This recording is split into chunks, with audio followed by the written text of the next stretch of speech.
প্রিয় থাকতে মূল্য দিলে না, হারিয়ে এখন কেন খুঁজো? এখন তো আর খুঁজে কোনো লাভ হবে না। আমারই না হওয়া প্রিয় মানুষটা ফোন দিয়ে বলে, প্রিয় তোমাকে বিয়ে না করে বড্ড বেশি ভুল করে ফেলেছি। আমি বললাম, কেন তুমি বড্ড বেশি ভুল করে ফেলেছ?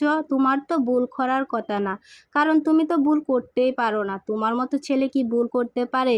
যদি একটু ভুল করতে তাহলে আজ আমি তোমার থাকতাম আর তুমি আমার থাকতে, কিন্তু না, তুমি তো আমাকে বোঝোনি। আজ আমি অনেক সুখী, তোমাকে নয়, আমি সারা পৃথিবীকে বলতে চাই যে আমি অনেক খুশি, অনেক সুখী আছি। তোমাকে যদি সেদিন আমি বিয়ে করতাম, হয়তো এতটা সুখী হতে পারতাম না। পরিবারকে কষ্ট দিয়ে কখনো সুখী হতে পারতাম না।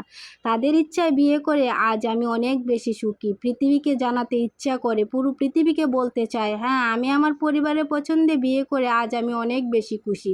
নিজেকে হাজারটা মেয়ের মধ্যে একটা লাকি মেয়ে মনে করতে পারি। আর তুমি তো নিজের পছন্দে আবারও বিয়ে করলে, তাহলে তুমি কেন সুখী হতে পারলে না বলো তো প্রিয়? সে আমাকে বলল, এটাই তো আমি ভুল করেছি, দ্বিতীয়বার প্রেম করে বিয়ে করেছি। সেদিন যদি আমি তোমাকে ফিরিয়ে না দিতাম তাহলে হতো আমার জীবনটা অনেক সুখের, কিন্তু আমি তো সেদিন বুঝতে পারিনি। এখন কি তুমি আমার কাছে ফিরে আসতে পারো না? তাকে আমি হেসে হেসে বললাম, এটা কখনোই সম্ভব হবে না। এখন তুমি এক বাচ্চার বাবা আর আমি এক বাচ্চার মা, তাহলে কি করে তোমার কাছে ফিরে যাই বলো তো?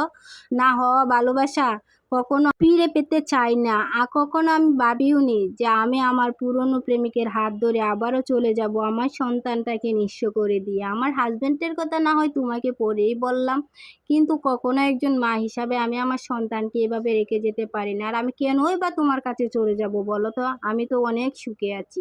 এত সুখ, এত ভালোবাসা রেখে আমি কি করে তোমার কাছে চলে যাই? তুমিও তো সুখী থাকার কথাই, তুমি তো নিজের পছন্দেই আবার বিয়ে করেছো। আমি তো আর নিজের পছন্দ বিয়ে করি নাই, আমি আমার পরিবারের পছন্দেই বিয়ে করেছিলাম। তবুও তোমাকে বলেছিলাম, তুমি একটিবার আমার পরিবারের কাছে চলো না বিয়ের প্রস্তাব নিয়ে। যে তুমি বলেছিলে তোমার পরিবার কখনো মেনে নিবে না, এখন তো পালিয়ে গিয়ে বিয়ে করেছো, তাহলে তাকে কি করে মেনে নিয়েছে?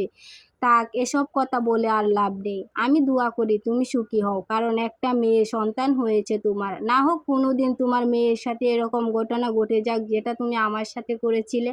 যেভাবে তুমি আমার সাথে মিথ্যা ভালোবাসার অভিনয় করেছিলে, সেটা যেন তোমার মেয়ের সাথে না ঘটে যায়। আমি দোয়া করি আল্লাহ তাআলা কোনো মেয়ে থেকে সত্যিকারের ভালোবাসা কখনো যেন ছিনিয়ে না নিয়ে যায়।